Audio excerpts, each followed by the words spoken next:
ডাক্তারবাবু আজকে আপনারা আপনি কি জন্য প্রেস মিট ডাকিয়েছেন? প্রেস মিটের কারণ হচ্ছে কালকে আমি সন্ধ্যের পর অনেকগুলো মিডিয়াতে দেখলাম যে একটা মিডিয়া স্পেশালি যেখানে দিয়েছে যে ডক্টর সৌম্য মণ্ডল নিজে হাতে অপারেশন করেছেন, ভুল অপারেশন করে সিবিডি কেটে বাদ দিয়ে দিয়েছেন। এই একটা রিপোর্ট আমি দেখে খুব মর্মাহত হয়েছি।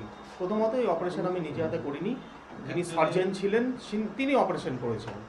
এবং যেটা অ্যালিগেশন বারবার দেওয়া হচ্ছে যে একটা নল কেটে বাদ দেওয়া হয়েছে, সেটা একদমই ভুল তথ্য। ক্যান্সার ওই নলটাকে আক্রান্ত করেছে বলেই সেই নলটা এমআরসিপি রিপোর্টে দেখা যায়নি। সেই জন্য হয়তো কি একটা ভুল বার্তা গেছে যে ওই নল কাটা, ওই নল একদমই কাটা হয়নি, সেটা ক্যান্সারের জন্য সেটা দেখা যায়নি। এই ভুল দুটো জিনিস যেটা সার্কুলেট করছে চারিদিকে মিডিয়াতে, সেটা ক্ল্যারিফাই করার জন্য আজকে আমি এই প্রেস ব্রিফটা আপনাদেরকে মিডিয়া হাউসকে কল করেছি।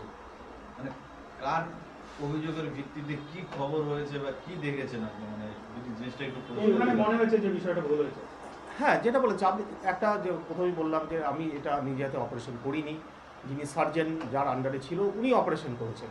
দ্বিতীয়ত যেটা আবারও বলছি যে সিবিডি কেটে বাদ হয়েছে, এটা একদমই ভুল তথ্য। যেটা হায়দ্রাবাদের রিপোর্ট আছে, ডিসচার্জ শিটে লেখাই স্পষ্ট লেখা আছে যে কার্সিনোমা মানে ক্যান্সার হয়েছে গল ব্লাডার এবং সিবিডি। সেই সিবিডি যেটা বারবার অ্যালিগেশন হচ্ছে কেটে বাদ হয়েছে, সেটা মোটেও কেটে বাদ হয়নি, সেটা ক্যান্সারে আক্রান্ত হয়েছে বলেই সেই জিনিসটা দেখা যাচ্ছিল না এমআরসিপি রিপোর্টে। এই ভুল তথ্যটা কারেকশন করার জন্যই আমি আজকে আপনাদেরকে ডেকেছি। সেটা কোন প্যাসেঞ্জার ক্ষেত্রে বা কি হয়েছিল ওটা যদি বিস্তারিত বলতেন? হ্যাঁ, যেটা তৃপ্তি সরকার, যার মৃত্যুর জন্য আমাকে দায়ী করা হয়েছে কালকে মিডিয়াতে আমি দেখলাম, সেই পেশেন্টের বিষয়ে আমি এই কথাটা বলছি। যে উনার গলব্লাডার অপারেশন হয়েছিল, অপারেশন হওয়ার পর যে গলব্লাডার কেটে বাদ হয়েছিল সেটা বায়োপসি করা হয়, বায়োপসি রিপোর্টে ক্যান্সার ধরা পড়েছে এবং ক্যান্সারটা খুব ফাস্ট গ্রোয়িং।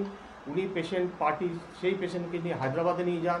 হায়দ্রাবাদের যেটা ডিসচার্জ রিপোর্ট সেটা আমার কাছে আছে, সেখানে স্পষ্টভাবে লেখা কার্সিনোমা গলব্লাডার উইথ সিবিডি। সেখানে কোনো রকম উল্লেখ নেই যে পার অপারেটিভ কোনো সিবিডিতে ইনজুরি হয়েছে বা অপারেশন করার টাইমে সিবিডি কেটে বাদ দেওয়া হয়েছে, এরকম কোনো উল্লেখ কিন্তু হায়দ্রাবাদের ডিসচার্জ রিপোর্টে আমি দেখতে পাইনি।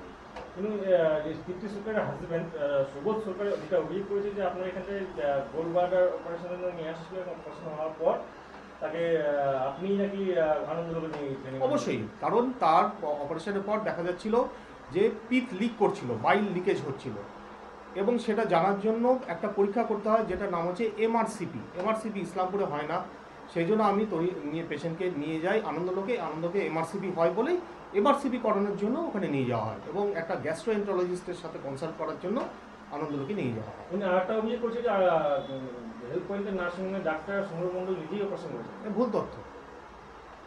যেটা আমাদের বিএসটি বেড হেড টিকিট পেশেন্টের, সেখানে যেসব সার্জেন অপারেশন করেছেন তার ডেইলি সকাল বিকাল রাউন্ড উনি দিয়েছেন এবং সব সিগনেচার করা আছে। দরকার হলে এগুলো আমি সব কোর্টে প্রডিউস করব।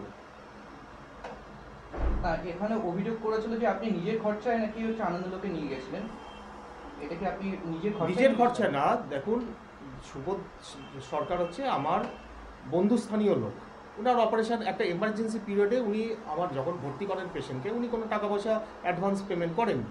যেহেতু আমার বন্ধুস্থানীয় লোক, উনি বলেছিলেন যে ছুটির সময় সব দেওয়া হবে এবং এমার্জেন্সি পিরিয়ডে যে কোনো এমার্জেন্সি ওনাকে যখন তড়িঘড়ি করে একটা এমআরসিপি রিপোর্ট করতে হবে, তখন আমি নিজের কাছের লোক বলে সাথে সাথে ডাক্তারের সাথে কনসাল্ট করে ওনাকে আমি নিয়ে যাই এমআরসিপি রিপোর্ট করার জন্য।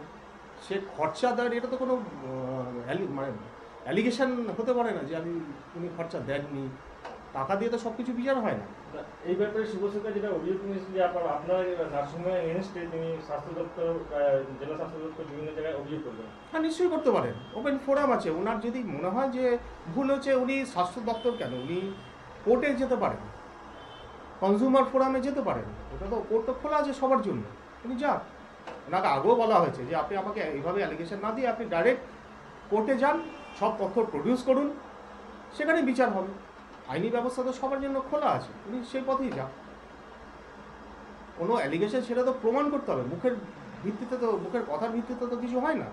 আমার কাছে যা যা ডকুমেন্টস আছে সব আমি গতকাল আপনাদেরকে দেখিয়েছি, ডিসচার্জের লেখা আছে, কোথাও কোনো উল্লেখ নেই যে অপারেশনে ভুল হয়েছে। হায়দ্রাবাদের মতো বড় জায়গায় সেখানেও কোনো উল্লেখ নেই। তাহলে ওই যে অ্যালিগেশন দিচ্ছে কোন ভিত্তিতে দিচ্ছে? তাহলে এই ব্যাপারে আপনি কি সেটা পরবর্তীকালে আমি চিন্তা করে দেখবো, আমার উকিলের সাথে কথা বলে। কি হচ্ছে।